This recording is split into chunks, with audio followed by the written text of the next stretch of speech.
I don't want to talk to you. Hi there. On this Tuesday morning, December 23rd. In the headlines today, the Supreme Court of Canada rules that marijuana laws are constitutional. And holiday travelers experience tight security as the U.S. terror alert remains You at have global high. on there, do you? Bob, I know I shouldn't ask, but can we get that tower cam back again? Is that possible? In this time of year where it's so busy and there's shopping and we need a little zen moment. Isn't that nice? It's going to rain later. Here's Dagmar. Thanks for the lead-in. You're looking good on the roads right now. No stalls, no accidents. What volume we do have is very light. So enjoy your Christmas shopping. I'll be back in a few minutes with more details. Live on Global, the morning news with Lynn Collier and Steve Darling. Yeah, they're putting me on shortly. I'm just hearing the programming now. Thanks for being with us. 7:30 on a Tuesday morning. The Supreme Court of Canada has made a landmark ruling this morning on simple possession of marijuana. The top court has ruled a federal law that bans possession of small amounts of marijuana. It does not violate the Charter of Rights and Freedoms. And we're going to go live on the phone right now to Mark Emery, who is joining us by phone. He's the president of the Marijuana Party. Mark, thanks very much for joining us this morning. And what's your reaction to what happened this morning in Ottawa? Well, I'm disappointed, but not greatly disappointed in the sense that when I was at the Supreme Court on May 6th, I determined from the way they responded to our arguments that there were 3 judges supportive of our position and there were 6 judges against our position, and the exact same 3 that supported us were in fact the ones that had the dissenting opinion today, and the 6 that seemed to be against us were in fact the ones that ruled against us. So it's not surprising, it's just disappointing. Mark, what is your group after? What are you trying to accomplish? A complete decriminalization of marijuana or partial? Well, no, we'd like to see all jail taken away from the relationships with marijuana. We believe people should be able to cultivate, sell, trade, and possess marijuana without any fear of ever going to jail or having a run-in with the law. And in the same way that everybody's permitted to have alcohol and tobacco and prescription drugs and fatty foods and other potentially dangerous things in their body without the threat of going to jail. We feel that it's very, very unusual that people, and especially millions of Canadians who enjoy marijuana, should constantly face not only jail, but the jailing, the breaking up of their families. These prohibition prices, people are paying $250 for an ounce of marijuana that in an illegal environment might be $5, $10, $20 for an ounce of marijuana. This feeding of organized crime is precisely because of prohibition, not because of marijuana. Where marijuana has been legalized and where marijuana has been legal in the past, there were no crime gangs involved in its production. So to me, society benefits by an environment of legalization and is hurt greatly. Not just the people who smoke marijuana and grow it, but the people who don't smoke marijuana are greatly affected by prohibition. They pay a lot of taxes. They allow their civil liberties to get destroyed in the war on drugs. So all Canadians lose when we have a situation of prohibition like we have today.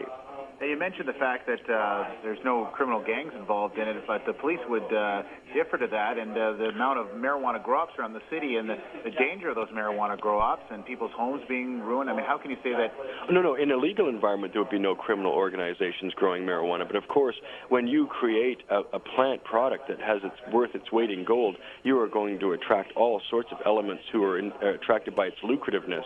And of course marijuana grow-ops proliferate precisely because it's illegal. If it were legal, no one would ever grow marijuana indoors, nor would there be a particularly attractive profit margin involved in growing marijuana. We'd be growing in greenhouses outside and in our backyards, and marijuana would virtually be demonetized if it were legal because we'd be able to grow so much it would have no particular value. But of course, as long as you've got it criminally, involved, you're going to attract all sorts of organizations, and it will get worse.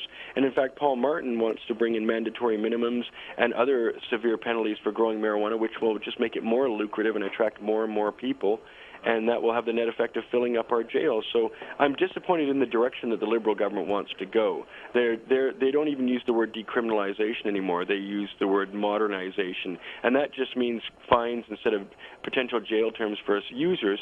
But remember, 250,000 people in British Columbia alone are involved in cultivating marijuana, and these people are going to be at great risk from the Paul Martin government in the months ahead. And well, we'll catch up there because you're ramble on a little bit. But thanks very much for your point of view this morning. We appreciate it. I'm sure your fight will continue. Thanks. Bye. All right. Hello?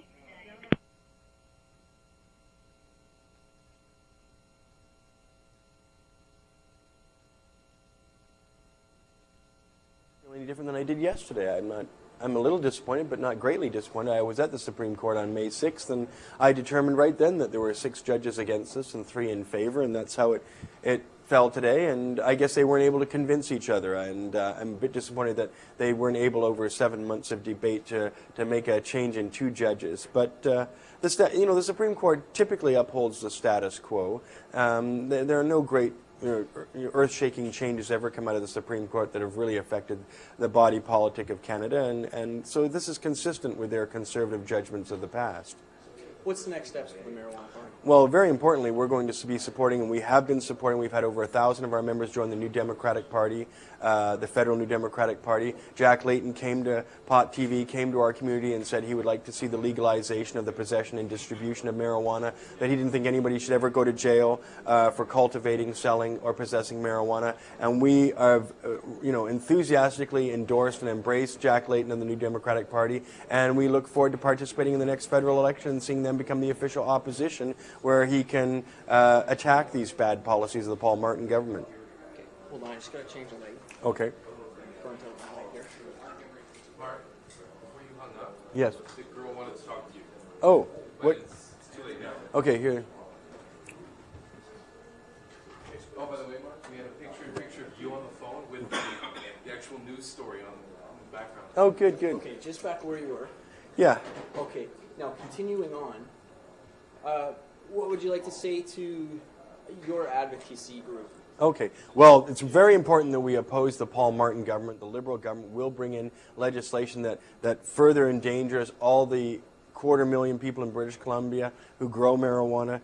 They're looking for increased penalties, mandatory minimums, and all these things will tend to increase the prison population dramatically, raise the price of marijuana, create a great deal more danger and risk for our community, and make the situation much worse. Paul Martin is very much in the arms of the George Bush administration, who are waging a terrible and bloody war against the marijuana community in the United States, and Paul Martin would like to emulate that. So it's important that all our marijuana community, the 3 million people who are in our community, the 5 million Canadians who like to see complete legalization of marijuana according to Decima research, these people have to support the federal New Democratic Party and Jack Layton.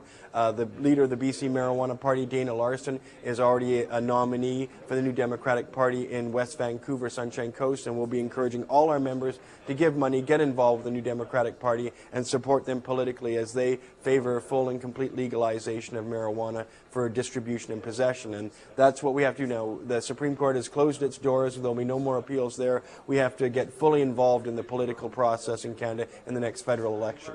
Being next to the U.S., is that the problem? It is unfortunately a great problem. If we were beside Belgium, which has decriminalized marijuana, or Holland, which has had de facto legalization for 30 years, or Switzerland, which is going to legalize, or Spain or Italy, where they have decriminalized, we would be in a much more benevolent position. We would have much more sane laws. Being beside the United States is a curse as much as a blessing in many regards to Canadian civil liberties. So it is a curse, but nonetheless, it's up to us not only to change the Canadian system, but to provide a shining beacon of hope to the Americans that change is possible, that change will work out for the benefit of all concerned to legalize marijuana. One of the arguments is that marijuana is a gateway to other heavy drugs. What can you say on that? Even if that were true, there's no reason to put people in jail. Alcohol is a very dangerous drug. No one goes to jail for it. Tobacco is a dangerous drug. No one goes to jail for it. People die of prescription drugs. No one goes to jail for that. People eat fatty foods, engage in dangerous activities, sports activities. People spread sexually transmitted disease. People commit adultery, which commits crime, which creates social disunity, and yet all these things are legal. Marijuana is harmless. Marijuana is a wonderful, benevolent plant that we all love, and it should be legal. Perfect. Okay. Thanks, sir.